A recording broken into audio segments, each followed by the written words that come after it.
Hey, everybody. Samp here from Samp&Chance. Hope everyone's having a great weekend. Um, a very special edition of the Samp&Chance pod here today. What we have is an interview with a man that's wrestled over 15,000 matches, has won awards for his historical documentation of wrestling in the Canadian West, a man who's the most decorated pro wrestler in all of Canada. We got to sit down with the man himself, Mr. Beefy Goodness, Vance, Nevada, as he has just released his newest publication, Uncontrolled Chaos, a complete history of professional wrestling across the country. This book covers everything from the territories to the independence to the effect that the WWE has had with Canadian wrestlers, the advent of female wrestling in Canada, and a whole section dedicated to champions, like the roll calls, who were champions, all of it. It's all in there, man. You cannot go wrong with this book. I highly recommend it. Chance highly recommends it. This is a book for everyone who is truly a pro wrestling fan. There's so much information in here. So I got the opportunity to sit down with him, have a conversation about the book, about professional wrestling. I think it was an amazing conversation, very insightful, very thoughtful, very thought-provoking as well. So guys, I really hope you guys enjoyed this conversation. Please take the time to listen to it. There's so much there. Our friends from Can-Am Wrestling are discussed. They're in the book. Our friends from All Star Wrestling, they're in this book. There's just so much information. So, guys, I highly recommend checking out this podcast because at the end, I have a special interview as well with the one and only Cuban Assassins that I did about 3 weeks ago in Calgary. I've been working with it, trying to get it to sound right. There was a lot of background sound, so I was working with that piece to get it sounding as good as possible. So I hope you guys like that as well. So we got two interviews in this podcast for you guys today. One with Mr. Beefy Goodness, Vance, Nevada. And then right after that, we go right into the interview with the Cuban Assassins. So guys, please sit back, relax, grab your favorite snacks, and enjoy these two amazing interviews. Thanks for listening. And remember to like and subscribe. All the support means the world to us. That allows us to kind of continue on and keep building and growing. We know we're on the right track when we see people coming and listening to the show. So thank you for all the support. And guys, please check out the descriptions at the bottom. There you'll be able to find out where you can buy the book after listening to it. We'll have all that information, tour dates. He's going to be going on the road to promote the book as well. So guys, sit back, enjoy, relax, and yeah, man, take it all in, man. Stamp out.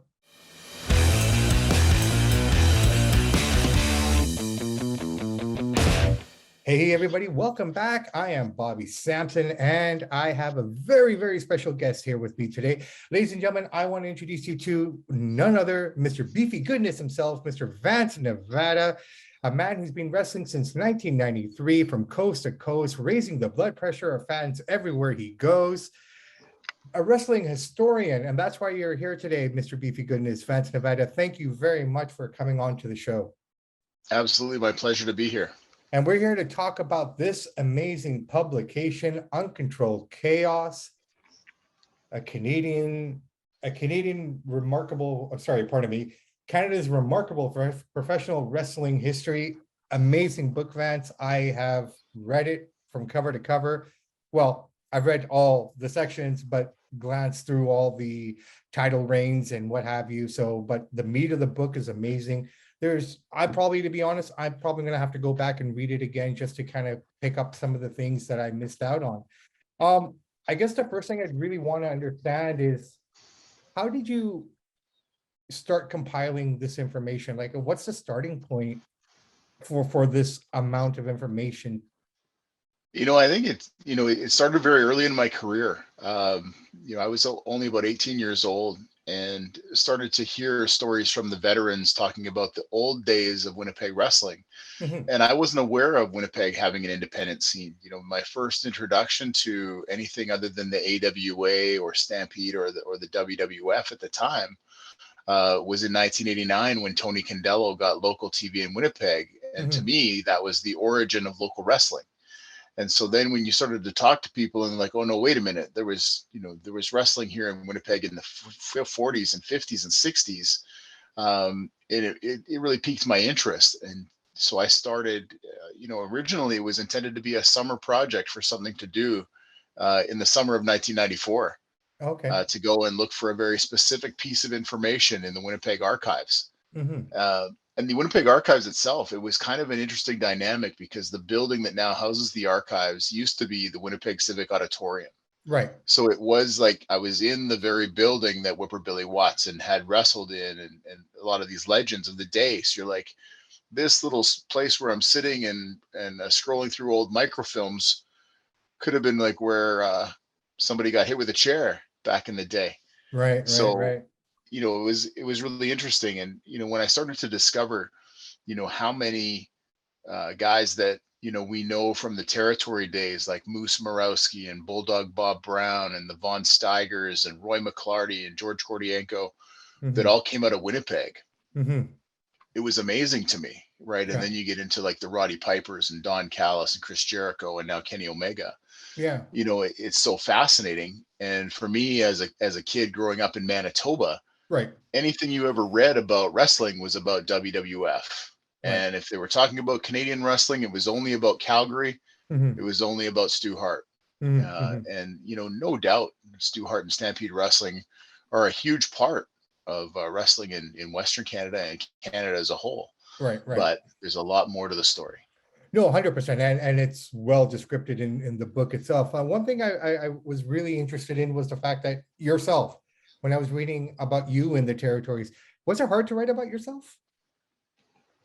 It's awkward Yeah. because you definitely know that if you have spilled any secrets about somebody, Hmm. where you dish the dirt on their motivations behind betrayal of a fellow promoter or rival wrestling organization. You Hmm. know that if you dish the dirt on other people, they're going to say, well, yeah, that was all good and fine for him to do that, but where's the dirt on him? Uh-huh. No, fair So play. there's definitely, you have to make sure that within context you tell the story, Yeah. and recognizing that I wasn't a passive narrator watching this take place. I was an active player in the way that some of that history unfolded. And quite honestly, I wasn't always a good guy, and some of the decisions that I made definitely were not honorable. Hmm. uh, and I regret those, and so I have to own up to that myself in the text. No, and I believe, that was amazing. Like, I mean, one of the things that I learned about yourself, like I understand, and I know you started wrestling in 1993. You bought the promotion. You actually ended up buying the promotion for $1,000 a year later. And, you know, being 18, 19 years old in the 90s, a grand is a lot of money at that time. I mean, what was that like? You were booking and everything at that point. Like, was that the goal or did that just happen? I think when I look back on it now, and some of my close friends, we joke about it pretty regularly. Like, here was this kid with 2 years in the business now being put in a position where he's the booker. It's a little bit like the joke you hear about the post turtle, right? Like, Yeah. yeah, you see a turtle on a post, it doesn't belong there. It doesn't know what it's going to do there. And somebody put it there. Hmm. And in many ways, it was the same for me. I was in a position where I was put in a role with authority very too early in my career, Hmm. um, and not really. I mean, for me, the motivation was about trying to build wrestling, and we were very ambitious to do that, Hmm. on the independent level. And so I was like, promoting and hustling and trying to find grant opportunities and Right. trying to find community clubs to run wrestling shows and coordinate talent, but not realizing fully what the political ramifications were going to be in that locker room. And when you've got veteran guys that are 10 and 15-year guys now taking orders from a punk, Yeah. I wouldn't say that, but okay. yeah, no, and it was so much so that when my career wrapped up in Winnipeg and I had the opportunity to move to the West Coast, Michelle Starr, sought me out and said, "Hey, you've been wrestling 9 years, and I see you've been headlining, and you've been a champion, and you've held these roles in other organizations. Where do you think you fit here?" Mhm. And I was just so burned out Mm. on the politics of being a booker. I just said to Michelle Starr, "Listen, I just like to wrestle in the opener." You're right. And he thought I was crazy, but nonetheless, it gave me an opportunity to recharge and just be a wrestler, which was always what my aspiration was. 100%. But everything you've done has led up to this moment, so nothing could be bad, right? I mean, some bad decisions, some bad choices, obviously, we all do that. But at the end of the day, you and I sitting here right now having this conversation is an accumulation of both our lives, regardless of our choices and stuff. So, I mean, from that perspective, it must be pretty cool, man, to when you reflect back on it all. Yeah, I think Bob Leonard, who was a promoter in Regina, a photographer, an author, historian, Mhm. a very good friend of mine, came to me in 2004. I was on that track where I was really, trying to get a contract with the WWE, and I was sending Mhm. my tapes in every 6 months and constantly on the phone trying to leave messages for talent relations. And in 2004, when I was crossing to go for extra work in Seattle and Spokane, Mhm. I got pulled in at the U.S. border and banned from the United States for attempting to work without a visa. And really, for me, it was like there'd been 5 or 6 years of campaigning and working out hard, and people wouldn't realize that now to look at the shape that I'm in at 47. But at that time, like really, aggressively in the game. And when that door closed, the hardest phone call I ever had to make in my life was to call WWE back and say, "I know I've been harassing you for 4 years to get a spot, and you finally gave me one, but I can't come." When that door closed, Yeah, it was devastating for me.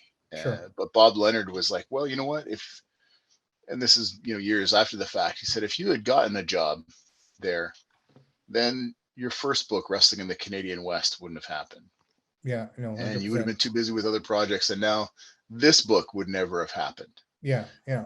And I think that he's probably right. Sometimes you have to be thankful for unanswered prayers. No, 100%. I agree with you completely on that. Um, congratulations. So, guys, just so everybody knows that Vance has won an award for his latest book, Wrestling in the Canadian West, the Melby Award. That you The received that Melby from, Award, yeah. yeah, you received that from the Cauliflower Alley Club, who are currently are having their annual banquet as well. So, we were talking off the air. The book is in Las Vegas, so I can't wait to see the pictures and all the alumni holding that amazing book of yours. How does that feel to see these guys that you've written about, that you've watched growing up as a kid? We both watched it growing up as kids. For me, I look at that stuff like I can only relate to you this way. We were together in Calgary a few weeks ago, and I got to meet the Cuban Assassins. And all Yeah, of a sudden, I was 8 years old again, sure. just being with them, sitting in between the two of them. What are your feelings? Or are you just so used to it now? It's just cool? Or do you still get that wow? Do you still Yeah, I pop? don't I don't think you ever get used to it. I think in 2010 when I won the Melby Award, it was the most surreal experience for me because I it was the first time I'd been at their event in Vegas. I'd been to one that they had held in Iowa about 10 years earlier. Hmm. So it's my first time in Vegas, and Hmm. we're there in the room with Nick Bockwinkel and Ted DiBiase Right. and all of these legends, and I'm a little bit starstruck, Yeah. quite frankly. And then we get up to now they're announcing me for this award, and I got to go up in front of 600 wrestling people Hmm. and give a speech. Hmm. And I remember going up to the front and getting to the podium, and I'd probably written and rewritten that acceptance speech probably 10 times. Right. Just wanted to say the exact right thing, and in my brief moment in the sun, kind of thing. And when I got up to the podium, I looked out, and the front table right in front of me was Ted DiBiase, Terry Funk, and Nick Bockwinkel. Hmm. And I just felt in that moment, just in that 1 second, like something is terribly, terribly wrong here. This is an incredibly backwards, right? I should be sitting here listening and celebrating you. Yeah. Uh, and so I got through my speech. I honestly have no recollection of that 2 minutes of time, or what actually I said. And Right. then they usher you off, and you get your photo op with your award, and you've got like the actual presenters, and then while you're there, like anybody from the crowd that wants to come and get a picture with you, they come, and so you've got like your peers from Vancouver are there getting a photo, and then maybe some other friends or whatever. Right. But I remember as I was going back to my table, I had to pass the lead table and walk around big round tables around Terry Funk and Teddy DiBiase's table. Mm-hmm. And as I was going around, Terry Funk stood up, and I thought, oh, that's cool. You shake my hand. And as he shook my hand, he leaned in and half hug and said, "I'm proud of you, son." Oh. And my eyes just immediately glassed over. I'm like, Yeah. this is just like such a incredible moment. I think even now, with this book, as I see, and I had Disco Fury sent me some pictures of Moondog Moretti and Bobby Bass Yeah. actually looking through the book, Mm-hmm. and I think I'm always opening my email, waiting for that email from one of the wrestling legends saying, "You got it wrong." Uh, like the way you told this story is completely wrong, and I haven't had that yet.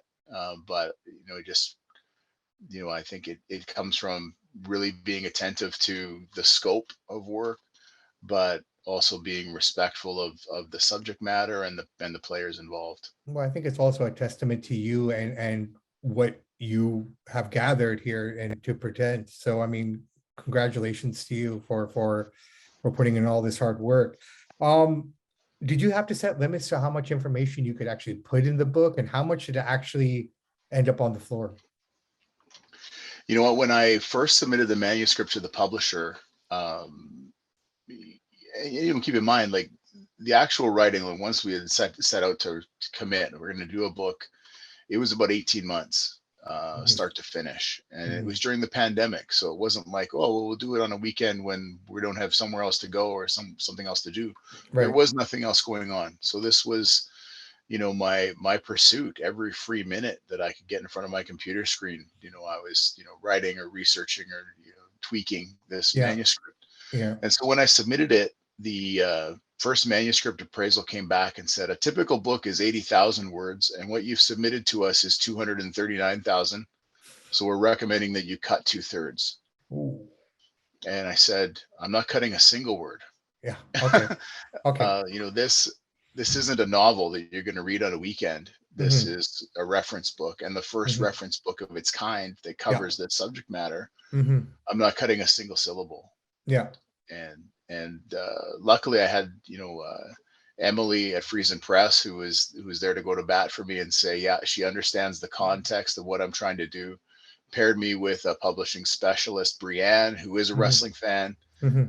and so together, they were sort of my advocates behind the scenes to make sure that the book came out the way that I had envisioned. Hmm. Oh, so in every section, so for fans, first off, you got to buy the book. If you don't buy the book, then you're missing out completely. I have to say that. I'll say that again and again, probably a few times throughout this interview. That's how excited I am, and was excited to read it and excited to read it again. In every section, you have the territory section first from 1902, 1929, depending what the territory is, up to 89. I guess that's when the territory system kind of ended in Canada. Yeah. Um, where did you have to go to Atlantic Canada at any point? Did you have to go to Quebec at any point to get, because some of the information in the very beginning, like the origins of who brought wrestling over, from where they brought it over from, Sure. did you actually literally have to go travel there at certain points to get information?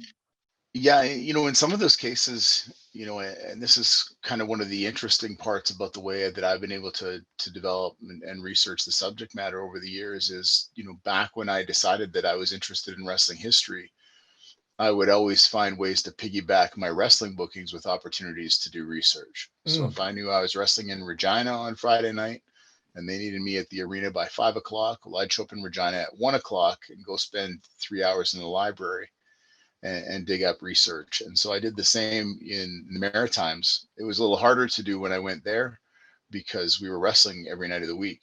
So Mhm. you'd have to find a rare day off that was on a weekday when the archives were open. Right, right. Get down to the archives and get some of that stuff. Yeah. But I also had a lot of help, particularly for the Maritimes, from my friend Rob Seeley, who Okay. is, a very devoted historian for that part of the country, Mhm. and the leading foremost authority on the career of Leo Burke. Right. So, I was able to, you get material from him, run ideas off him, and when the book came out and he got a copy of it, he was the first person that I asked, that I get the Maritimes right. Mhm. And when I got the thumbs up from Rob, then I knew we were good. Okay.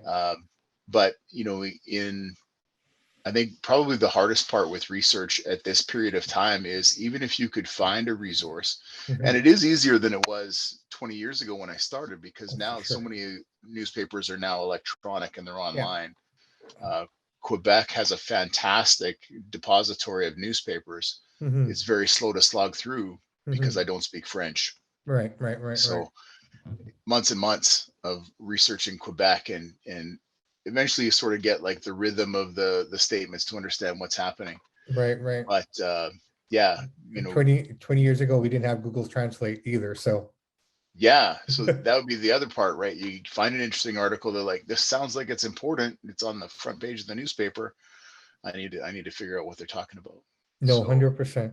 yeah, Here's something I found really interesting. So when I was reading the Atlantic Canada section of the territories, Rocky Johnson's name came up in part of it. And I don't know why it stuck with me, but his real name is Wade Boyd. So yeah. now, did Rocky Johnson legally change his name to Johnson, or is Dwayne still working with a working name? I don't believe his name was ever legally changed. So I would suspect that, that famous actor we know probably elected to go with that name, because Dwayne Bowles is not a awe-inspiring name. No, fair play, fair play. But see, those are just kind of the interesting things that you will pick out of this book, like these little tidbits. And again, it's kind of like going back and watching a match again and finding new details. So that's where I'm at with it all. Like I'm just like, oh wow, this was really cool. Another thing that I found really, really interesting was I had the honor and privilege of also meeting Bruce Hart a few weeks ago. I've always maintained, and I shared the story with him as well, and I shared it with Bad News Allen's family as well, that those were the two guys, including Brett, the three of them, that made me a wrestling fan that fateful day, that fateful Saturday afternoon when I was 8 years old. Sure. And to actually meet them, I'll be honest, I choked up a bit. I was just that feeling that you were talking about Yeah. when you got to talk to Terry Funk and whatnot. It's at a smaller level, but for me, it was like a crescendo of being a fan for so long and being able to meet the guys that made you a fan. Like, Absolutely. right? And I And think there's so many times when you're in a locker room, maybe you're on an independent show and there's a name guy at the top of the card, and you have the young guys that are really sort of clamoring to get attention, and you're kind of like, I'm not really excited about that. But then uh, you go to an event like the Cauliflower Alley Club, yeah, where the guys of that vintage that were at the top of the game when I was becoming a fan at 10 yeah, years old, yeah. and then you're tongue tied. Like, I have no words. No, no, but it was a beautiful experience for me. And I mean, I digress a little bit. It was just because those were the days when I watched wrestling with my father. And Sure. unfortunately, my dad's not with us anymore. And it just kind of almost, I wish he was here to see this because these were the guys that we watched together, right? Absolutely. I was a huge Cuban Assassin guy. And because he Sure. was a bad guy, my dad hated the fact that I would always want to cheer for him. Right. So it was just those little moments. Being able to sit with Angel that day was just phenomenal. Yeah. But I just, like I said, in the book as well, you talk about Bruce going over to England, and that's where he discovered the Dynamite Kid.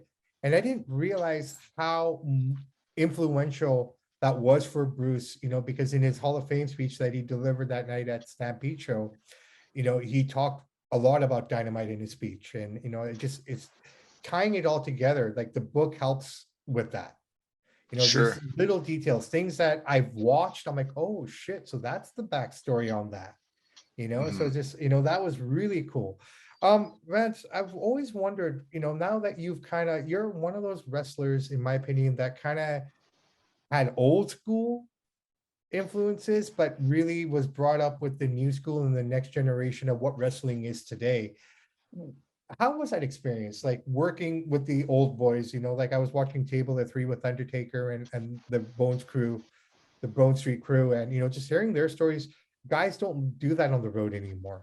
A lot of that kind of changed Yeah. with Edge and Christian, from what I understand. They were like one of the first guys that after a show would go back to their hotel to read books. Now Yeah. guys are carrying their PlayStations and their Xboxes on the road. No one really goes out anymore. Is that the case, or has it really Yeah, changed? it's really a strange culture shift. And when you talk about sort of that fraternity of wrestlers, it's not the same as it was. Mhm. Um, you had, I think just in Canada, we were starting out in Winnipeg. The nearest city to us was Regina, and that's a 5-hour drive. Right. And this is before cell phones and smartphones. Yeah. Some guys still had their flip phones on them and whatever, but Yeah. Yeah. there were no distractions, right? You're on the road, and we're gonna tell road stories and rib each other and all of those things, in ways that now when you try to tell the story again, people are like, I don't understand it. That's not funny. Hmm. Uh, but at the time, it's a little bit, and Scott Hall said this, like, you got to sort of make your own humor or else you're going to go insane. Yeah. And so we would be on those long drives, and you'd really get to know people. Hmm. You get to know, like, what, not just professionally but personally as well, right? So it's not just about uh who they are as a performer and what their aspirations are, but you also get to know them as a person, right? Hmm. And get to know their backstory and about their families, and Hmm. the things that they're sensitive about, and so you really became bonded with those people. And it's still the same today, where some of those guys that I was riding with in 1997, when we get together, it's like not a day has passed, Yeah. It's just like and we're still tight. Versus now, when you get in with a car with guys, you're going to drive 8 hours to Prince George. Probably nobody's saying anything because they got their headphones in and they're listening to music on their phone, or they're playing their handheld video game, or whatever the case is. You're lucky if the guy sitting in the co-pilot seat is staying awake. Mhm.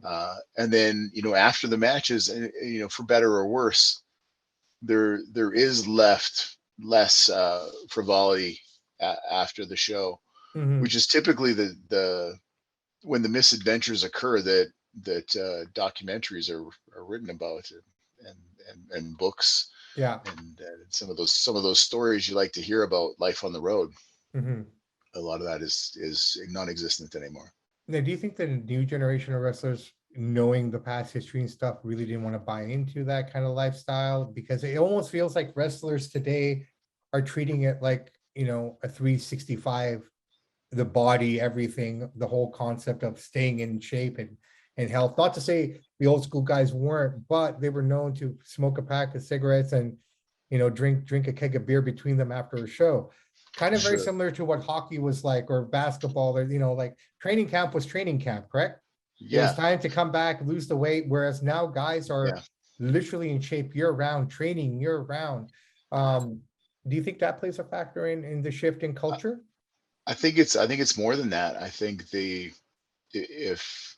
if the impact of social media that we see today, The event, yeah. and tabloid media being as mainstream as it is today, Yeah. if it was like that 20 years ago, Hmm. right, it would have killed a lot of that as well, right? Yeah. Now when you have cancel culture as it is, where if you're out somewhere drunk being an idiot Yeah. and you say something as a joke, and now it gets taken out of context, and now next thing you know, you know what, maybe, for example, early in their careers, I would travel with the Bollywood boys all the time, and Hmm. when we were in the cars, like, we learned a lot about each other's culture. Hmm. um, and also some of those things that would annoy us about other people mistaking our cultures on Hmm. both sides, Hmm. right? And so sometimes, as a joke, right, when you're out in public, you might poke that sensitive spot. right? Yeah, and that's the You know, and unfortunate part. Yeah. and say That something, transculturally, mhm. that someone outside of your group that doesn't understand that it's an inside joke is now, wait a minute, Vance Yeah. Nevada's a racist, or w- Vance Nevada is a homophobe, or Yeah. whatever the issue is, right? Right, And right. before you even had a chance to explain, listen, this is a non-issue, like what you're talking about doesn't actually exist, right? No, You're it already doesn't. canceled. No, 100%. And this is, I think, where I have a problem with current society myself. You and I are both 47 years old, right? I tell Yeah. people I'm very fortunate, as you are, that we are probably the last real generation that grew up as kids with no technology, nothing. Like, I mean, you have the Industrial Revolution, and we were literally at the forefront, the beginning of the technological revolution, right? We grew Mhm. up as kids. We're the same age. So I know for a fact that you and I both played from 8 in the morning until our mothers yelled to us to come home for lunch. We'd eat and Yeah. we'd leave again. They don't know Yeah. where we are. We're on the other side of town on our bikes. We're playing with mud. We're doing everything. And then when we see Yeah. the street lights come on, we'd come home, Yes. right? That was our culture. And to Yeah. the point, like being ethnic myself, being South Asian, I like to think that we actually experienced racism, but we Yeah. were able to tell the difference between who's being racist and who wasn't. Yes. Right. And to that point you were talking about, like a friend can come up to me and call me, what would be considered a derogatory name today. And I'm like, hey, buddy, what's going on? Because I Yeah. knew the difference. We knew the difference. I almost Yeah. feel that racism and all these things that are considered, obviously they are negative. I'm not saying that they're not, but they're watered down, Vance. For sure they are. It's lost the meaning of what they truly are and what they truly mean. Hmm. And Yeah. most of And these, now some of these things that are on the fringe yeah, have been blown up so much that people that are really experiencing the setbacks of discrimination aren't going to be heard properly. no. And Um, this, and same with mental health, to be honest. yeah. And it's unfortunate that this is where it's come to, but you know what? It is what it is. And I think being that last smart generation, the logical generation, as I like to call us, um, you know, it's up to us to kind of just see through it and carry on because we know better. Yes. 100%, right? Um, Yeah. so as I was reading the book and I was going through it, so the territories ended in 89. Was that across the country? Because you have it for every section. Is that, was that like a consensus across the board, across the country, that the territories were over in 89? How did you come to that conclusion? You know what? Like it really looks at the timeline. Like Toronto, WWF had taken over Toronto in '84. Right, They took over Montreal by '87. right. But it was really, I think, the closure of Stampede Wrestling and All Star Wrestling, both at that '89 time frame, where you're like, okay, well, this era is now officially over. Okay, okay. The Maritimes being seasonal, I mean, they went another season or two past that, but then they pulled the pin as well. They just Right, couldn't make a go of it anymore. right, right. So then we get into the independents, right up to 2021. Why did you stop it at 2021 opposed to just having the start date and just the line saying continue? What is there a purpose for that? There was a specific reason for it, and Okay. that is because we were also including the statistics, Hmm. which is the back section of the book, that record book. People needed to know where the cutoff line was. Okay, okay. So someone might be taking a look at that, and because we were very specific, and I probably stressed over the last 5 pages of the book more than any other part of the book, because that whenever you publish a list, that is going to be what people are going to pick apart, right? So if Yeah, I say that Bret Hart had 800 matches, and someone comes out and says, no, he had 821. right, Uh, so I wanted to make sure that all that information was accurate. right, right. Like And so, Goldberg streak, right? yeah, so being able to say that everything in this book goes right up to the end of 2021. Hmm. There were a few late additions in the title history section where you're like, Yeah. well, we have space, and it's not going to carry over into a new page count. We can get some of those 2022 title changes in there as well. Hmm. But the statistics Yeah. are everything from the beginning to 2021. what I really loved is how current it is, like right up to 2021, but you also have a pandemic, little portion on the pandemic as well, which I thought was amazing. I mean, it's kind of, that last piece of it all that, I didn't know if it was going to make it or not, be considering, the timeline and everything. Um, what was that to write about? What was that like, experiencing it yourself, not being able to work? Do you feel that a lot of guys lost steam? Did promotions lose a lot of steam? And since you're obviously very involved in a lot of different promotions out here, what have they been able to do, and how many of these companies have been able to kind of get back into it and kind of pick up again? And Yeah, or- you know what? It was very frustrating as a performer because for myself, I had taken a few years off in the middle. I needed to physically, and coming back, just starting to get into my groove again.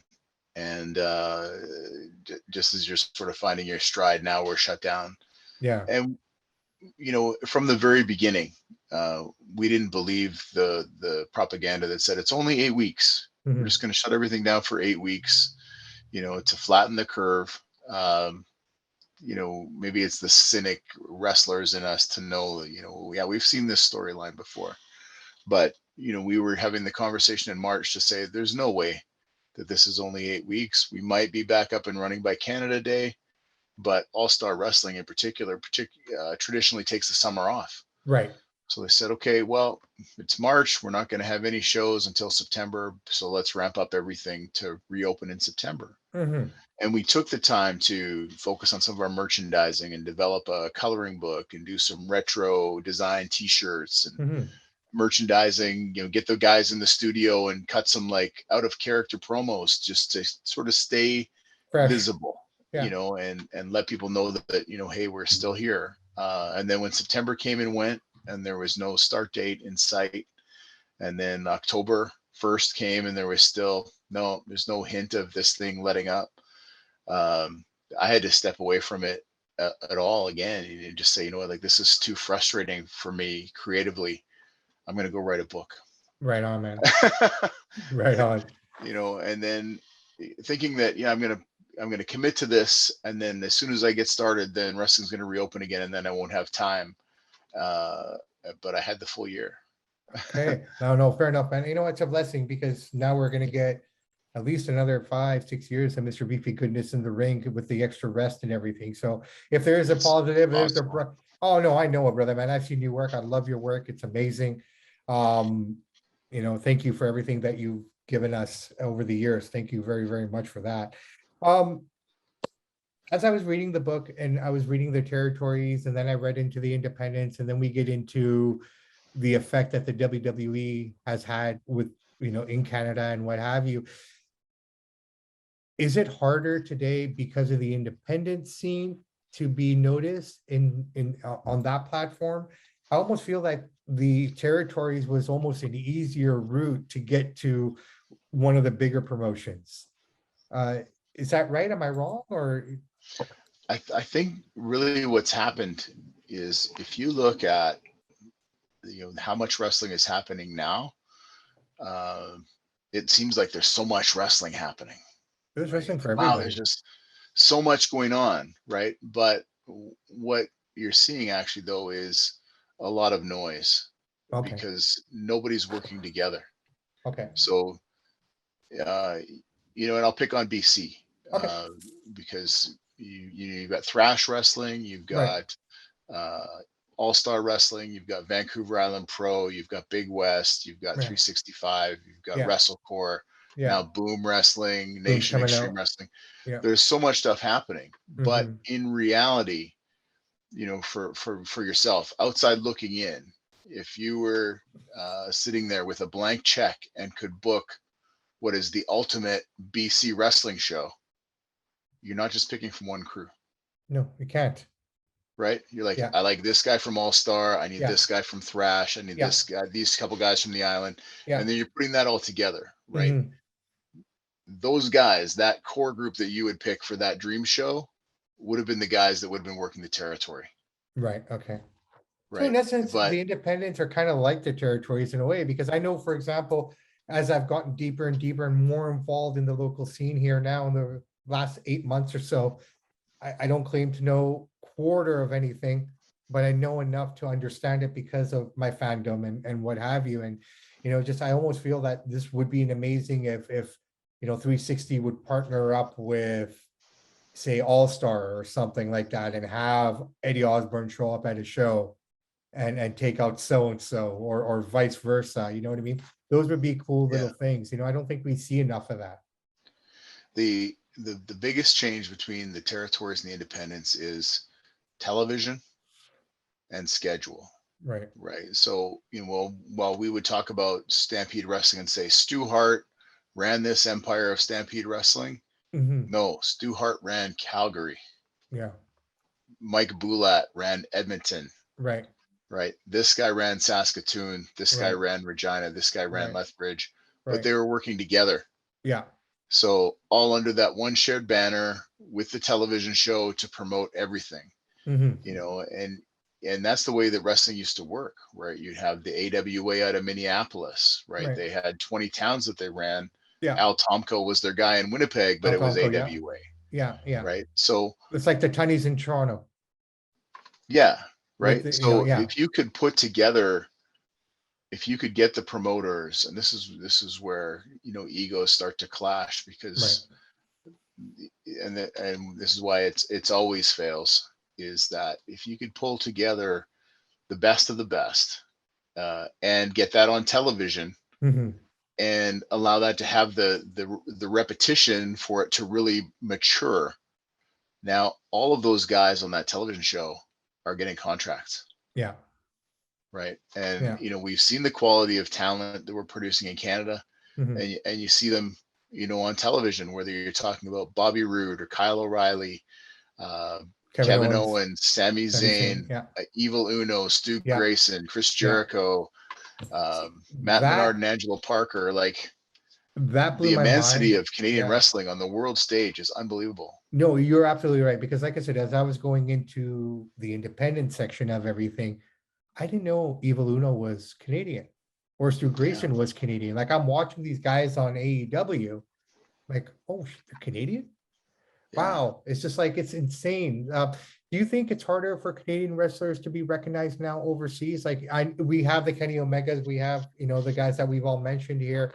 Um, you know, is it harder now? Is it a tougher go for them? Considering though, with all the social media and all the tools they have at their disposal, is it almost more of a challenge for them to get noticed? I think the challenge really is that U.S. border and the work visa issue, Uh, right? So if you're not being signed by a major company, it's going to be hard to get an independent organization to commit the dollars that it requires to get you your work visa to get into the United States. yeah. And so you'll see that some of these guys are doing, taking great strides by getting international elsewhere. Mm, Right. So you've got guys like Sean Moore in Regina, who is into Japan. You've right. got Vaughn Vertigo, who's into Europe pretty Hmm. regularly.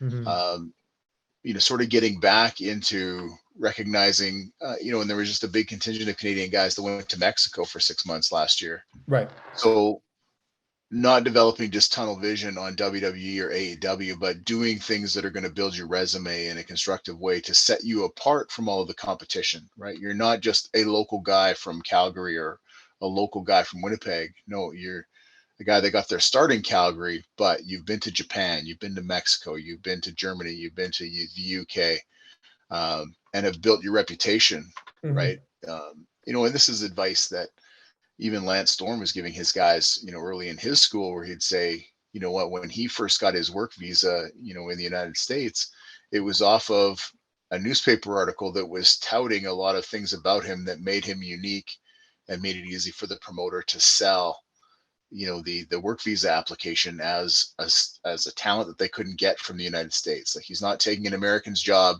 We need him to come in and do this because these are his credentials. It's not And often you so, find a serious Canadian. yeah, and Right. media is so important, and a lot of guys underrate the importance of mainstream media in Right. what they do. And one of the things that you can say about the Sierra brothers, just look at how hard they hit their media, Yeah. right? How many times have you seen them in the Vancouver province? How many times have you seen them on global TV with Squire Barnes, Yeah. right? Or in the Mayfield magazine or Yeah. wherever, right? They are Yeah. really serious about their brand and Hmm. their media, Hmm. and the industry has paid off for them as a result in Ringka No, King and then Global Force Wrestling and WWE, and it no, continues to. no, 100%. Those guys have worked really, really hard. I've had the privilege of spending time with them, and actually got an opportunity to actually work with them at one time, late 2009, 2010, just before they were kind of just on the verge of getting up to the top. So, kudos to those guys. It's motivational. It's kind of the template, I like to call it, of achieving your goal. You got to work hard regardless of what it is. I mean, any battle that you want to win, anything that you want good, it's never going to be easy. If it was No, easy, absolutely then not. right, so that's why I kind of look at everything that we're doing here at Samp&Chance, and we just keep trying and keep working hard, man. And it's guys like yourself, the Sarah brothers, the Bollywood boys, Scotty Mac, guys like that. I see them and how hard they work and not giving up on this dream, on this passion. So, from that perspective, yeah, it's absolutely amazing. Vance, I have this one question though that's kind of, I don't know how to ask it without not sounding like an asshole. When you have your sections in the territories and you have the top 25 guys in the territories and the top 25 guys in the independents, I couldn't argue too much with the territories because a lot of the names I didn't recognize, to be honest, like the ones that stood out, the Leo Burks, the Sweet Daddy Sikis and stuff like that, I understand. How did you compile those lists? Like what And was it yeah, yourself, or did you have a group of guys? Because I'm looking at some of the names in like BC, for example. I'm not going to say sure. anything. And I'm looking at someone like, Yeah. does that guy really deserve that spot? Like I would put this guy above him, or I'd put Yes. that guy above him. Like how did you Yeah. determine that? Because I'm looking at some of the names, I'm like, that guy has more of an influence, in my opinion, in Canadian wrestling than number two does, or what have you. I But agree. Yeah, how, I agree. And I think, there was definitely, first of all, it was very mathematical how those lists were established. And I can tell you that, when I was putting together those top 25 lists for the independents, and people who know me and my backstory and some of the feuds that I've had with people behind the scenes yeah. would know that it must have really crushed Vance Nevada to have to put that guy over because he Mhm. hates that guy. Yeah. And it's true. What we were specifically looking at is not a It's list true. of talent. Mm, It was not a list of talent. We were making a list of the most prolific wrestlers in that territory for okay. that era. Yeah. So it was based specifically on hard numbers. How many matches they've wrestled Right. in that province or territory, Okay. and how many wins they have.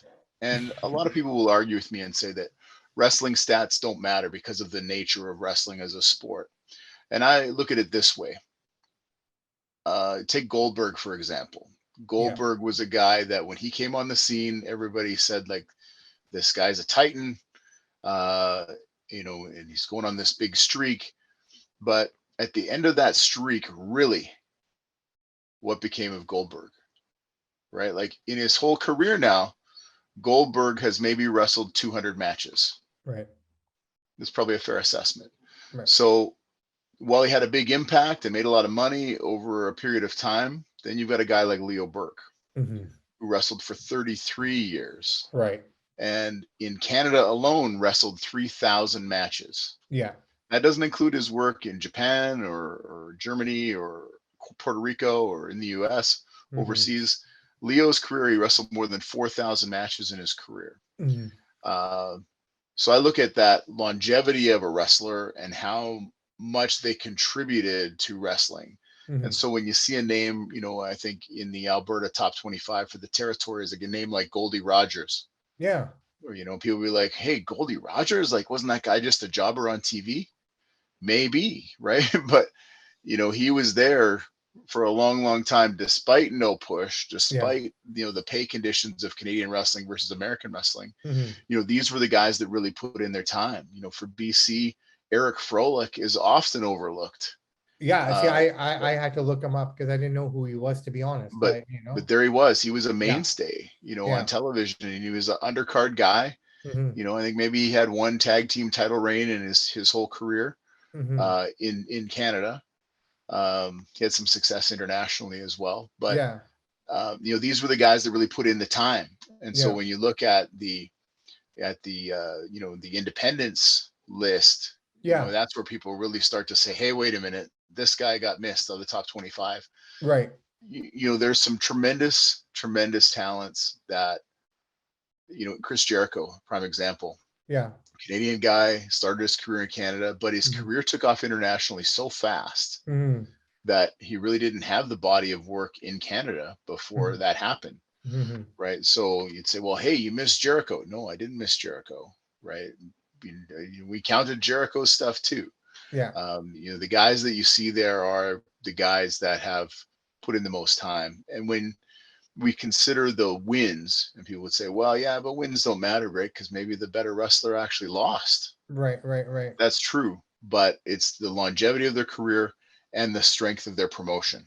Now Right. in So Canada though, or is this their in work Canada only. only? Okay, so Yeah. that So makes a lot of sense. That clarifies a lot. yeah, so broken it down by territory. So you see, like, yeah, for you know the BC for the last 30 years, these are the most prolific guys and the strongest push guys. Yeah. Maybe they're pushing themselves because they were the promoter and the champion, Yeah. and that happens. Right. Right. But you know, that's how those numbers were derived. No, okay, okay, that totally makes sense. And one section I really, really enjoyed was the section you did on women's wrestling. Thank you. I'm a big proponent of female wrestling. I've always said, even as a little kid, I thought it was too campy. Come on, let them fight. I want to see what they can do, sort of a deal. So it's Yeah, really good to see them on the same level now. You know, I don't think a lot of the current generation of fans or kids really understood what these women had to go through, you know, Mildred Burke and all these guys.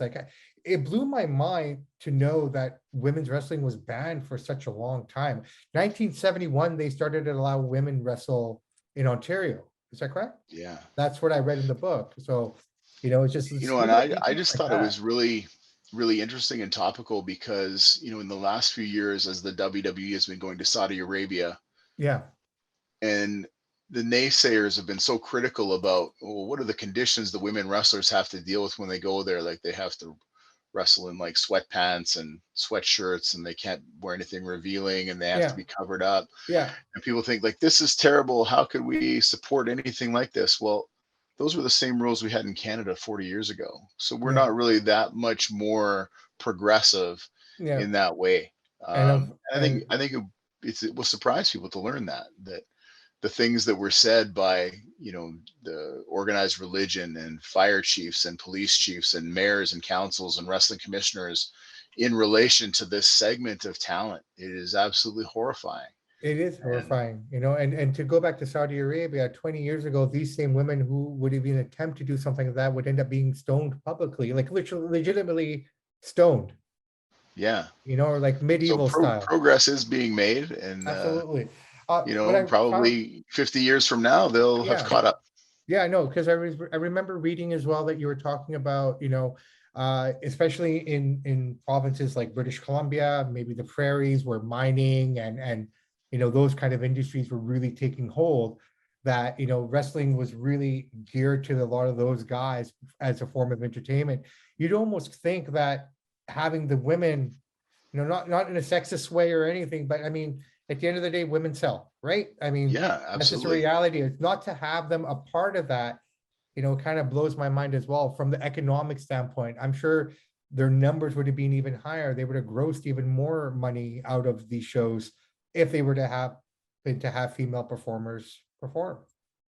Yeah, so it's really interesting when you look at you know look at those statistics where you look at you know the industries like little people, right, the Yeah, mighty midgets of wrestling, and really how it's gone in reverse, right, where midget wrestling was very big in the 50s, 60s, and 70s, and then political correctness has totally killed that sector.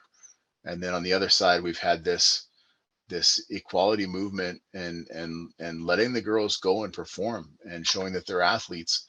And so when you look at those stats, you don't see too many midget performers in the top 10 or top 20 from the last 20 years. yeah, And then inversely in the women's list, the top 20 of all time, there's nobody from the 80s in there. It's all Yeah. ladies from the past 20 years. Just speaks to the volume of opportunities that now exist for women wrestlers. No, it's been absolutely phenomenal to watch. To see them headline WrestleManias, to headline AEW shows and things like that. To see women show color is actually awesome for me.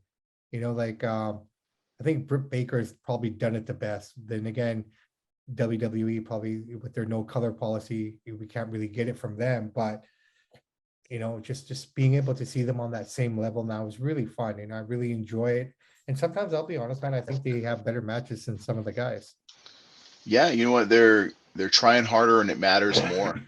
And we've definitely, it's very exciting for us to see, for example, Rhea Von Slasher, Yeah, who yeah, I've known almost since the beginning of her career, yeah. to watch like how she's grown as a performer, Hmm. and can adapt to pretty much anything you can throw at her. And she's just a tough chick. Yeah, I That's the know. reality. I was privileged enough to watch her perform on the two nights in Calgary there, and I actually went back to my room that night and just dug up some old things on her to see where she's come from and to what she's become now.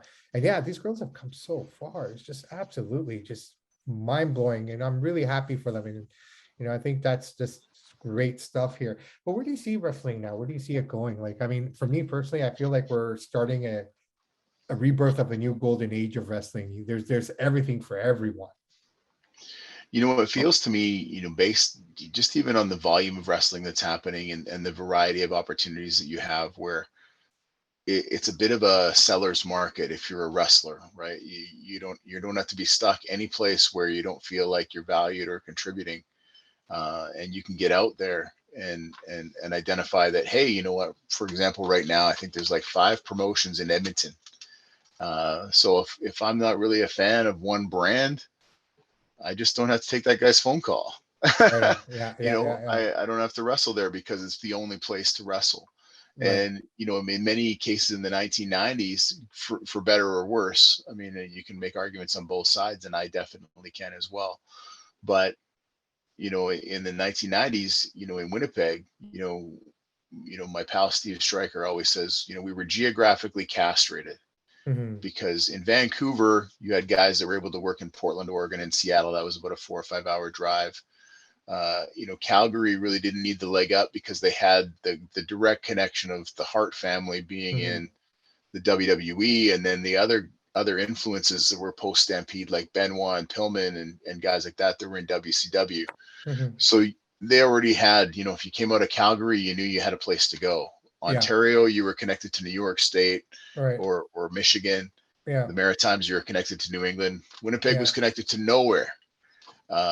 So you weren't getting those opportunities right across the Right. border. Right. Right. Uh, the Minneapolis wrestling scene at that time was very closed. Hmm. If you weren't in the circle, you're not getting booked there. So you might work with a promoter who you just despise, but Hmm. there's no other place to work.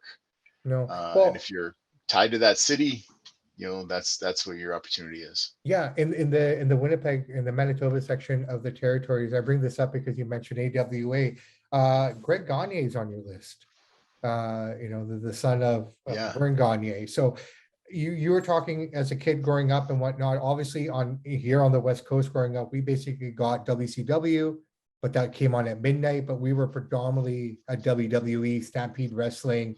That's what was fed to us, and we get the odd AWA show or the odd other Mid South promotion or something on a Sunday night. How influential was AWA in Manitoba, though? That would have been your American promotion going up, right? And you have Greg on your list as a top 25 guy as well. So, Yeah, you know what? The AWA, at its height, what was brilliant about the way that they booked back in the day, and this is how they locked up territories without really having a contract, is they made lease agreements with the arenas to say, right. hey, we're going to come into Winnipeg Arena. We're going to pay the rent. We're Okay. not asking to be exclusive. What we're asking you is don't allow anybody to promote professional wrestling here 30 days before us or 30 days after us. Oh, People are like, oh, okay. that's completely reasonable. And then the AWA would come every 21 days. Ah, they And so as a result, they were be able to create their monopoly. And, it was a brilliant strategy. So now you have this, you think about like how strong a WWE following would be in Vancouver if that was your weekly show. Mhm. Right. And so AWA was there, once a month. Yeah, yeah. And your TVs were all building to that feud you were going to see at Winnipeg Arena. So, it was huge. So the volume of work that Greg Gagne and Jim Brunzell did, Yeah. between 1973 and 1986 Mhm. in that heyday of the AWA, right? They worked more than many homegrown independent guys, during Yeah. that time frame. Right. But the AWA was also really shrewd in that, when they first came, it was a territorial war between the NWA because Winnipeg was an NWA town. Right. And when Vern Gagne took over and started to sort of exert his dominance, went in, and there was a battle for a period of time where these guys are trying to outdo each other, kind of like the Monday Night Wars, but Right. much less budget Mhm. and no prime time to cover it. But when they took over, one of the things that they discovered early on was, hey, that local independent show that runs every Thursday night in St. Boniface, Manitoba, Mhm. is drawing 800 people. And our initial shows as the AWA are maybe drawing 12 or 1300. Right. So it's not really that much difference. We need to find a way to kill this competition. Right. And what they did was they had Al Tomko, who was their local agent for the AWA, Mhm. go and buy the Madison Boxing and Wrestling Club. Okay. And initially, what he said is, I'm going to keep it as a training ground for guys that want to make this their career, so they can come and they can sort of like learn the ropes at the Madison Club, Mhm. and then we'll graduate you to the AWA. So all the local guys were like, yeah, this is great. This is an awesome opportunity. But then what happened was the local shows at the Madison Boxing and Wrestling Club were exempt from commission regulation because they ran as semi-pro. Mhm. So they didn't have to pay for wrestler licenses. They didn't have to pay event fees and things like that, or your seat tax.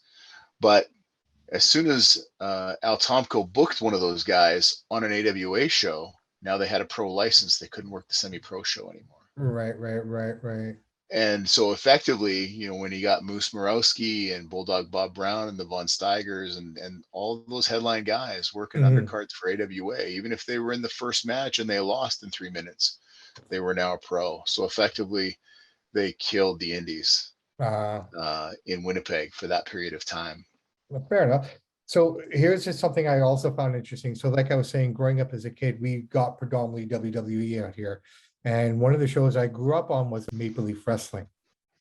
And I didn't realize until I read Uncontrolled Chaos that, John, Frank, and Jack Tunney were behind Maple Leaf Wrestling. Like I grew up as Jack Tunney being the president of the Yeah. WWF at the time, not knowing that he was Frank's son. I didn't realize the history, the legacy of the Tunney family in wrestling until I was able to read this book. And that just kind of bookends so many things that I always had questions about as a kid or going into young adulthood and whatnot.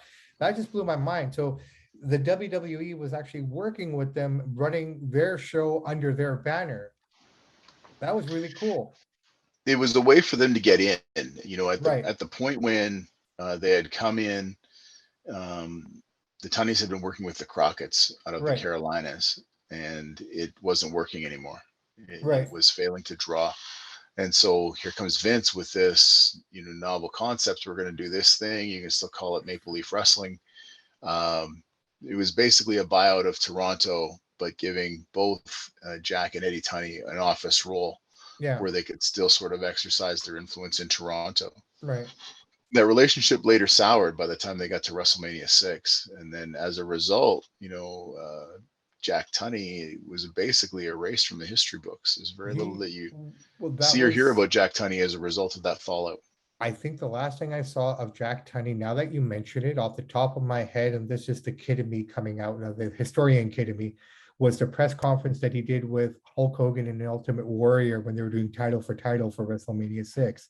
That was probably the last thing he did, wasn't it? I think probably the Tunney announcement after WrestleMania 6 that said, due to the potential danger to both competitors, a rematch will not be happening Oh, between okay. Hogan and the I don't. Warrior. I forgot about that. But again, reading through everything here, one thing that kind of blew my mind was I was reading the Alberta section, I was kind of interested in it just because I just spent some time there, and I've been able to work with Vinny Fever, Otto Gentile a lot, and he's allowed, and I'll say this right off the bat, the love and the respect and just the open arms that I was received with, Sure. to come into the show, to be allowed to go backstage, to have access to the performers, to have access to you that night as well. Thank you very much. Was just absolutely phenomenal. It just let me know that everything I'm working on here is going the right way. So that was amazing. One thing that it blew my mind was I was sitting beside Steve Wild for a lot of Sure. the show, not knowing his impact in the recent history of wrestling in Alberta. Yeah. Just little things like that, like, oh my God, I was sitting beside him for half that show, just shooting the shit with him, and it's just like, wow, it's just amazing, man. Absolutely Yeah, amazing. absolutely.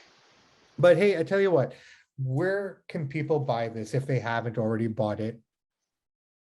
Well, the best thing is to go to the website Mhm. uncontrolledchaosbook.com, Okay, and you can get it ordered directly to your home.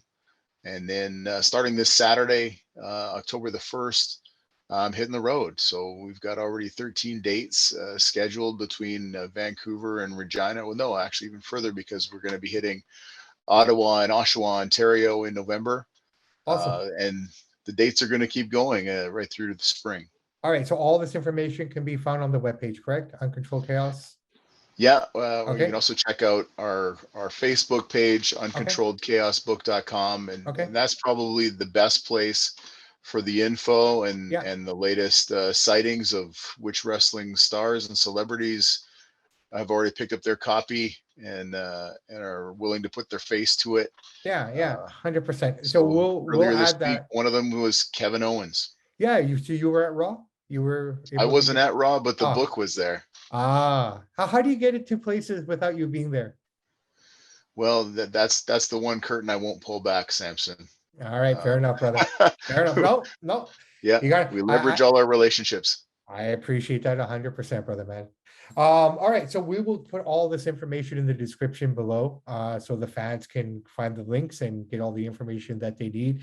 Vance, I really appreciate. I know you're extremely busy. You have so many things going on, so thank you for reaching out to us to do this, and I really am happy for the success of the book. How is it going? How is the book being received? It's been fantastic. Anytime, and you probably hear this from any author you'll talk to, like when you put a book out there, it's really like you put so much of yourself into it. It's like releasing your child to the world, Yeah, and you just hope that it finds acceptance. And it's been fantastic, the response so far. Where we're like uh, now have people like waiting. They had the option to get the paperback, live. They said, no, we'll wait for the hardcover because this is a book that we know we're going to be paging through lots and lots. So, yeah, we're already absolutely. into our second printing, and Awesome. the demand is high. Awesome. So we know it's all over Canada. We know it's in the States. Internationally, where has this book traveled to? It's been really encouraging to see, like, especially being so based in the West, Right. how many people in Ontario and Quebec are picking up the book, and the Maritimes, down into the States, as far as Florida and California. Hmm. But we've also got books to Australia, Germany, and Wow. Ireland so far. That's And those are awesome. just the ones that I know about. Yeah. There's now it's available through Amazon and Barnes and Noble and so many retailers Awesome. that I don't know where they're going to. I just know that they're paying for them. Awesome, So man. So yeah, no, yeah, definitely. it's That's fantastic. amazing. Okay, I guess the final question of the night has to be this. How many books did you sign, and at what point did you start getting sick of signing? I don't know that I'll ever be sick of it, but Okay, awesome. Fair play. because Fair play. it's kind of the payoff, right? Right, right, In right. the way that when you're a wrestler and then you go to that merchandise stand and get a chance to interact with the fans that you just performed before, Yeah, it's your opportunity to show the appreciation for them. right. Uh, So, but I do know when that first print run arrived and there was 16 boxes of books, I think it was something like 600 pounds of books Oh, wow. to heft into the house Yeah. and stack and sort and Well, that was sign your, and label and ship. I'm now on a first name basis with the lady at the post office. oh, 8:30 every morning. I'm in there with another stack of books to mail out, and fantastic. yeah, Yeah, it was amazing. It came, it was beautiful. It arrived nicely. There was no issues whatsoever. So thank you, Canada Post, yeah. for that. Vance, where can we find you next? We know you're going to be on the tour, on the road promoting the book, but when can we find Mr. Beefy Goodness himself back in the ring? Where can we see you? I will be my next match in the ring is going to be October 14th and 15th. I'll be in Prince George. We're doing a fundraising event there for the Crisis and Intervention Center there Okay, around, very cool. particularly around mental health and suicide Oh, prevention. awesome. That's And then amazing. I'll be back in Vancouver. I'll be in Kelowna on October 21st Yeah. at West Coast Authentic Memorabilia. October Okay. 22nd in Langley for Loft Country Wrestling, and I'll be in the ring that night. We will see you there And for then sure. return to Vancouver. I'll be in Vancouver on Sunday, October 23rd at the PNE as a special guest at the Vancouver Comic Show. Fantastic, man. We hope to catch up with you at those dates here in Vancouver. I'll make sure I'm there for sure. I'll be at Love Country for sure. Absolutely. Support our good friend Scotty Mack there. And I'm still waiting for you guys to kind of tangle up here, man, because he keeps saying he's the, like, maybe I'm stirring the pot a little bit here now, but you're the most Most decorated decorated wrestler in the wrestler in history the of history Canadian of wrestling. Canada. Exactly. Well, Yeah. my man, and I love him to death, but he keeps saying he's the most decorated guy in the Pacific Northwest. So I think, I think It something's got to seems like give, it may man. be time to rekindle some interest in that as well. Some of the best matches that I had on the West Coast when I first arrived in 2003 and 2004 were against Scotty Mack, and we've teamed up a few times over the years. But uh, I think it might be coming up time that we see where we're both at this Well, stage in our careers. to be fair, the first time we had you on, I kind of tried to stir that pot then too. And here I am again near the end of this awesome exchange, trying to stir that pot one more time. So hopefully we get to see that at some point here. Vance, thank you so much, my friend. Thank you for all your hard work and all your contributions to the wrestling scene here in Canada and all the information that you've provided us with. It's a labor of love, and I've treated it as such in reading it and gaining the knowledge from it. Like, there be nights reading this book for me was like being a little kid again, because we didn't have phones when we were kids, right? So my whole thing was reading a book with a flashlight or a comic book in my bed. That was what we did. So I found myself not looking at my phone at all for hours and just focused on reading. So for that, I want to say thank you, because this has allowed me to kind of rekindle that passion of reading again, something that I Awesome. kind of lost along the way. Now I'm reading 2 books now, not wrestling related, but just getting back into the art of reading. Yeah, So for absolutely. that, I want to say thank you. So everybody, thank you very much. This has been an amazing opportunity to sit here with Vance Nevada. We're talking about Uncontrolled Chaos. Guys, look down below for all the links, and we will provide them there for you guys so you guys can get your copy. There are no excuses now. Vance, thank you very much, my friend. My pleasure. Thanks for having me. Awesome, brother. Thank you very much.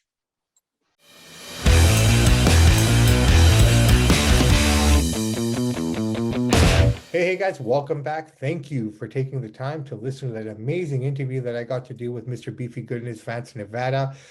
We were talking about Uncontrolled Chaos. Guys, please, after listening to that, it should motivate you to go and want to get that book. Check the links below. We have the links to the Facebook page for Uncontrolled Chaos, and also to the publishers and whatnot, where you can find the book online. It's available on Amazon now. It's available wherever you want to buy your books online, I believe, as well. So guys, there's no excuses. It's out there. Grab it. It's an amazing read. Insightful. It's an encyclopedia. You can't go wrong. It's got all the information you'll ever need if you're ever looking for information. Straight up. All right, guys, that all being said and done, now a very, very special interview with the Cuban Assassins that I got to do with them in Calgary a few weeks ago. I tried to clean up the recording as much as I possibly could. A lot of background sound. So I hope you enjoy it. And yeah, let us know in the comments below what you guys think. Here you go. Samp and the Cuban Assassins. Enjoy.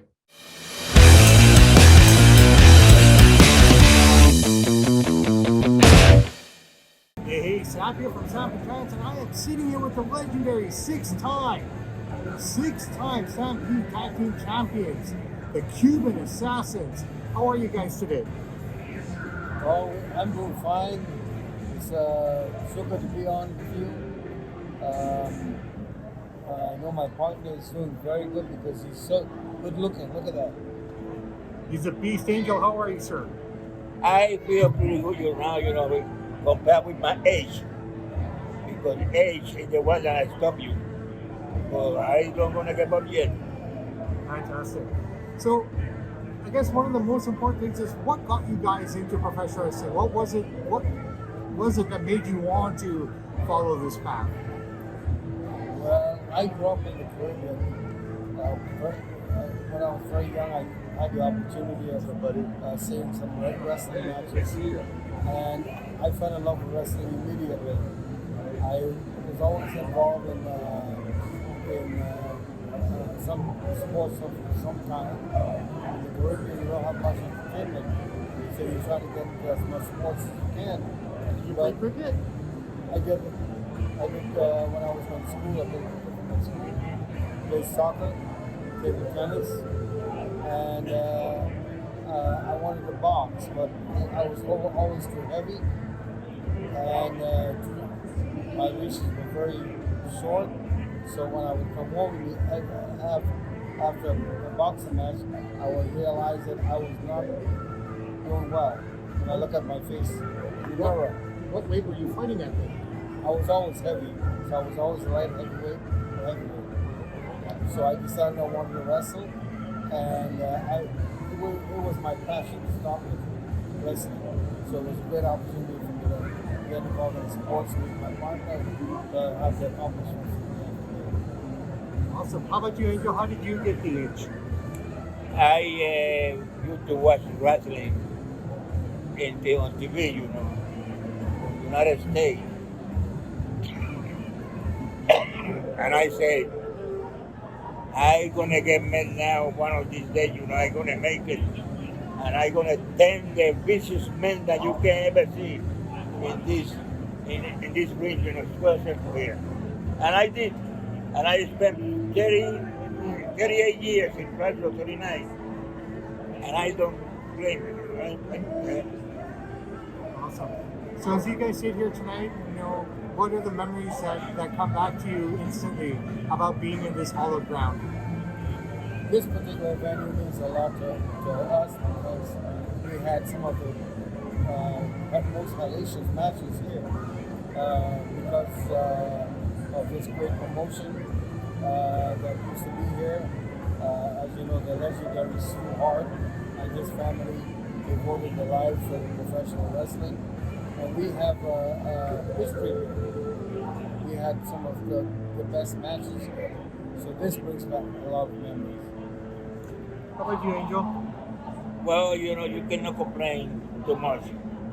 Because you complain, they take you down. If you want to go up, don't complain, Get and do the best that you can. And retire millionaire. Now, how did you guys connect? How did you guys become a team? I was wrestling in the Caribbean, and as you know, the legendary Don Leo Jonathan was wrestling in the same card that I was in.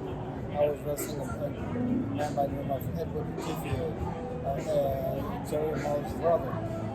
And they both advised me to come to Canada. So they said, I remember the legendary Don Leo Jonathan. I knew personally it's going to be a good partner for you, the Cuban Assassin. And so when I came up here, I had the opportunity after wrestling in North Bay for a promoter by the name of Larry Kasabowski. I was sent out to the East Coast and I met Asian, my partner. My first impression was, man, this guy's ugly. But then afterwards, the promoter said, you guys look like twins. So I think you guys have become partners. And that night when he teamed us up, we had a riot in Prince Edward Island. And from there, we made history. And you have a very, very storied singles career. How was it to go into a tag team?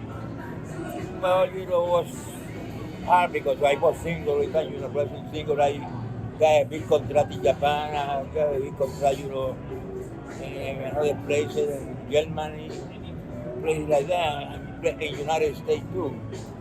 And then Don Leo Janetton told the promoter of New Brunswick, he said, these two guys can beat that team.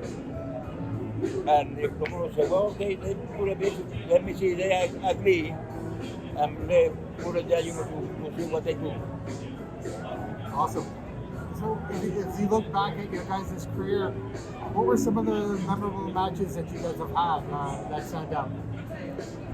Well, Andre the Giant, wrestling Andre the Giant was certainly memorable. We had so many good matches with so many formidable opponents. Just to go way back, Dino Bravo and Gino Rico was the first team that we wrestled against the Hollywood Clowns. But in this business, you have to be meaner than meanest. You have to be badder than the baddest, uglier than the ugliest, smarter than the smartest, and you gotta be more skilled than the most skilled person in there. So when you know this, you have to prepare yourself and to get in there to meet anybody. So everybody that you meet in there, you're going there respecting them, but with one thing in mind, you're going to demolish this person. Whatever it takes to demolish this person, that's what we're going to do. And so, in my opinion, every match was very memorable for me. However, there were several opponents, tag team opponents and single opponents that we wrestled that are way too numerous to mention that have really been given us a good memory. You don't become champions unless you wrestle best.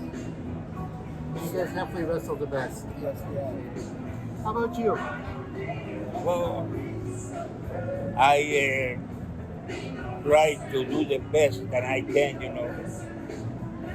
make the most money that I can. And I say, if I lose, they're gonna get rid of me, and they're gonna send me back to Cuba. I said, this don't gonna happen. I'm gonna stay in United States and Canada and around the world, but I'm gonna do the best, and I did it. So speaking about around the world, how about that night in Japan where the riot broke out? Can you tell us about that night? Well, the riot broke out. Was the riot broke down, there, the people is throwing everything to us in the ring. And I don't know if he stay in the ring or because I'm busy, And then when we finish and the police come and put the people out, I say, what do you mean, I don't see you in the ring. He say, you stay there and they're gonna kill you. He say, there are some people throwing things around. Wow. Well, what started the riot? I can't remember exactly what started the riot. I think my partner, who in my opinion is the meanest wrestler I ever met, the best of the best, is sitting right there. And being the meanest of the meanest, I think he may, at that particular time, had slapped the other wrestler real hard and busted his nose and his ears, and there was blood all over the place, and I think that the people weren't very happy about that. I'll tell you how angry they were. We were in an arena where the sumo wrestlers wrestled, and most of the benches were broken down. the people ripped everything up and threw it in the ring. That's really uncommon for Japan, considering how somber they are as fans and what have you. I mean, watching New Japan Wrestling myself, it's a very different crowd. They clap at the right moments and whatnot. They're very respectful. So you guys must have done a number on them that night. When I was in the ring, I remember my partner Asia telling me, these people are crazy. They don't do nothing. They just sit there and they put their hands over their face. These people are crazy people. They have no emotion. What are we gonna do to get these people worked up? Because they're very passive people. They're very quiet people. You know, you punch the guy in the head, you kick him in the stomach, they just go like this. And my partner decided that he was not gonna take that. And he slapped that wrestler so hard, blood was coming out from his ears. He fell to his knees, and then I booted him in the face, and there was blood all over the place.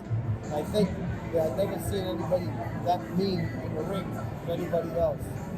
And that they got very worked up about that, very angry about that. Awesome. I also understand that, remember, there was a riot in the United States as well. What can you share about that? Oh my goodness, there's so many riots in the. We were down in Shediac in Prince Edward Island. The first match we had in Prince Edward Island, and a riot took place.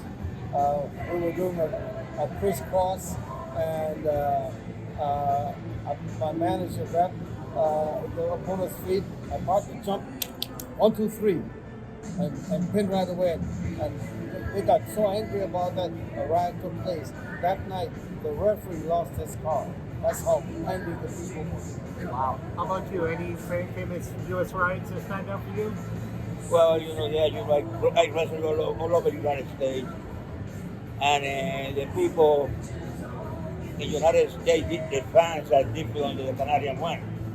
The Canadian one maybe they're more quirky, The United States, they want to go in action. Awesome. So as you guys sit here tonight and kind of watch the new generation emerge, what stands out about the product today to you guys? Well, today the sport has advanced quite a lot because of the big promotion like Vince McMahon's promotion. And we have superstars of a different caliber today. The guys are much bigger, they work harder. My partner and I were responsible for all of this acrobatic flying stuff. We would give birth to that. And now today has become a standard in wrestling. The young wrestlers that are coming up are some of the superstars that have just gone by and that still exist. They are a different caliber, different, not just caliber, but different athletic system. They work out harder. So it's a different caliber of wrestling, but not as mean as when we were wrestling. How about you, Angel? What do you think of today's product and the generation now? Well, I give it credit, it's a lot of good talent there. And they are strong. I watch wrestling, for the United States, and I look at them. This kid is strong. If he knows how to make the move perfect, he's gonna be a superstar. So the Cuban Assassins in their prime, if they were here today, how would they handle these kids? Well, we give, like I said, we give birth to what you see happening in the ring today. So I think that we'll put up a very, very, very good fight because we know this thing. We give birth to it. We know it. They have to learn. Absolutely. How about you? Do you think you can take this new generation? Yeah, they're gonna change, You see that they want to win the race, that's it. But they don't know how to do it. But they have to learn how to do it and do it quick. Fantastic. I want to say something. My partner and I have sit back more But most people are learning today. That's very true. So do you feel that you can get in there tonight and show these young bucks a thing or two? Absolutely. Absolutely. Probably want to give credit to these guys. They work hard, and I'm sure that they will put up a good fight. Awesome. How about you? Do you think you can get in there tonight if you had to? No, No. I finished wrestling, about 25 years ago, and I don't stay like that. You have no itch to get back in the ring at all. No. How about you? Any itches? What's the question? Sorry, do you have any itch to ever get back in there? Like as you sit here and look at it all? Of course, when you sit here and you see something happening in the ring and you think, okay, I could do that better or they should have done that, you always have the desire. You never lose the desire to get back in there because you realize that your body can't handle that anymore. You can't continue to do things that you once did. So you resolve to just sit back and wishing on the best. Guys, I want to say thank you so much for giving me this privileged time of yours to talk to you about your story career and so much more. I'm Bobby Sampson. I'm here with the Cuban Assassins. Samp out.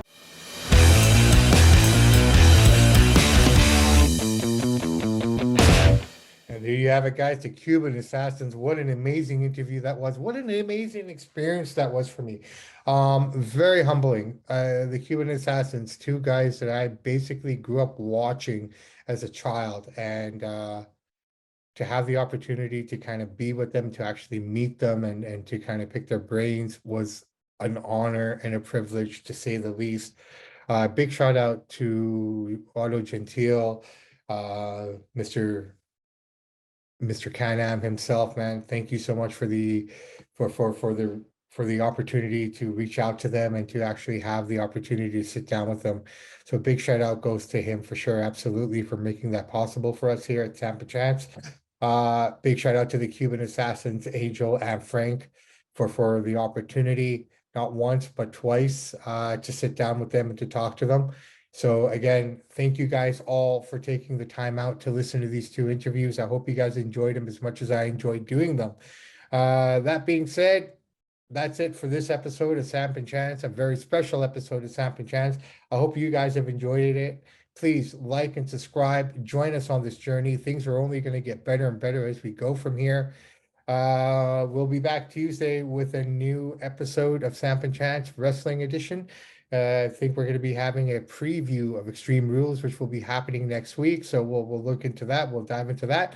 We'll also be diving into all the top stories of the week that are happening at the time. And yeah, so that being said and done, I am Bobby Sampson, and you're listening to Samp&Chance. And in the words of Ed Whalen, in the meantime and in between time, that's it for Samp&Chance. We will be back soon. Have a great weekend, everyone. Enjoy and be safe. Samp out.